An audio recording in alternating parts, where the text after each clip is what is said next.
Hi hello friends, welcome back to Chitvi Pakashala. ನಾನಿವಾಗ ಮಾಡೋಕ್ಕೆ ಹೊರಟಿರೋದೇನೆಂದರೆ tomato ಕರಿ ಮಾಡೋಕ್ಕೆ ಹೊರಟಿದ್ದೀನಿ. ಹೇಗೆ ಮಾಡೋದು ನೋಡೋಣ ಬನ್ನಿ.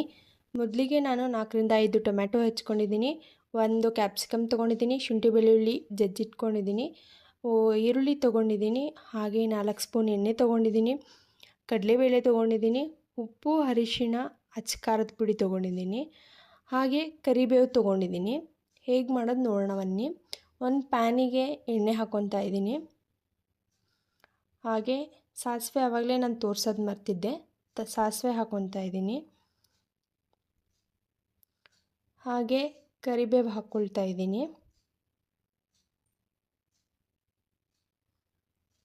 ಕಡಲೆಬೇಳೆ ಹಾಕ್ಕೊಳ್ಳೋಣ. ಕಡಲೆಬೇಳೆ ಚೆನ್ನಾಗಿ ರೋಸ್ಟ್ ಮಾಡ್ಕೊಳ್ಳೋಣ. ರೋಸ್ಟ್ ಮಾಡ್ಕೊಂಡಾದಮೇಲೆ ಶುಂಠಿ ಬೆಳ್ಳುಳ್ಳಿ ಜಜ್ಜಿರೋದನ್ನು ಹಾಕ್ಕೊಳ್ಳೋಣ. ನೋಡಿ, ಶುಂಠಿ ಬೆಳ್ಳುಳ್ಳಿ ಹಾಕ್ಕೊತಾ ಇದ್ದೀನಿ. ಶುಂಠಿ ಜಾಸ್ತಿ ಹಾಕ್ಕೊಳ್ಳೋಕೆ ಹೋಗ್ಬೇಡಿ. ಶುಂಠಿ ಜಾಸ್ತಿ ಹಾಕ್ಕೊಂಡ್ರೆ ಶುಂಠಿ ಫ್ಲೇವರೇ ಜಾಸ್ತಿ ಆಗುತ್ತೆ. ಮೀಡಿಯಮ್ಮಲ್ಲಿ ನೋಡಿ ಹಾಕ್ಕೊಳ್ಳಿ. ಹಾಗೆ ಈರುಳ್ಳಿ ಹಾಕ್ಕೊತಾ ಇದ್ದೀನಿ. ಈರುಳ್ಳಿನೂ ಚೆನ್ನಾಗಿ ರೋಸ್ಟ್ ಆಗೋವರೆಗೂ ರೋಸ್ಟ್ ಮಾಡ್ಕೊಳ್ಳೋಣ.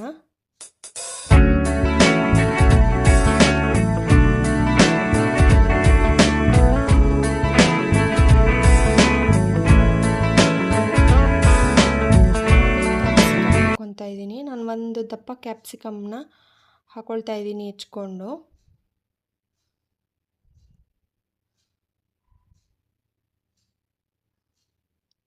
ಹಾಗೆ ಟೊಮೆಟೊ ಹಾಕ್ಕೊಳ್ತಾ ಇದ್ದೀನಿ. ನಾನಿಲ್ಲಿ ಹುಳಿ ಟೊಮೆಟೊನ ಬಳಸಿದ್ದೀನಿ. ನಿಮಗೆ ಬೇಕು ಅಂದರೆ ಸಿಹಿ ಟೊಮೆಟೊನೂ ಹಾಕ್ಕೊಳ್ಳಿ. ಈ ಥರ ಟೊಮೆಟೊ ಕರಿ ಮಾಡೋದ್ರಿಂದ ತುಂಬಾ ಚೆನ್ನಾಗಿರುತ್ತೆ.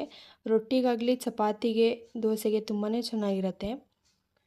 ಈಗ ನಾನು ಅರಿಶಿನ ಪುಡಿ, ಅಚ್ಚ ಖಾರದ ಪುಡಿ, ಉಪ್ಪು ಹಾಕ್ಕೊಳ್ತಾ ಇದ್ದೀನಿ. ಉಪ್ಪು ನೀವು ನೋಡಿ ಹಾಕ್ಕೊಳ್ಳಿ, ಟೇಸ್ಟ್ ನೋಡಿ ಹಾಕ್ಕೊಳ್ಳಿ.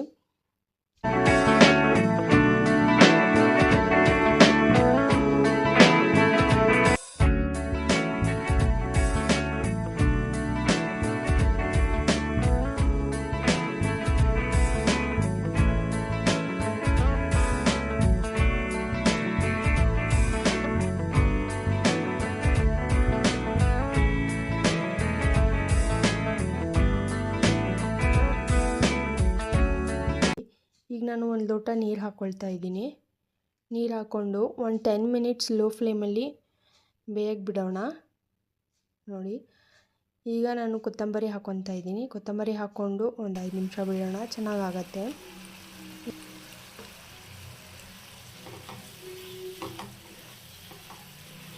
ನೋಡಿ ಎಷ್ಟು ಚೆನ್ನಾಗಾಗಿದೆ ಟೊಮೆಟೊ ಕರಿ.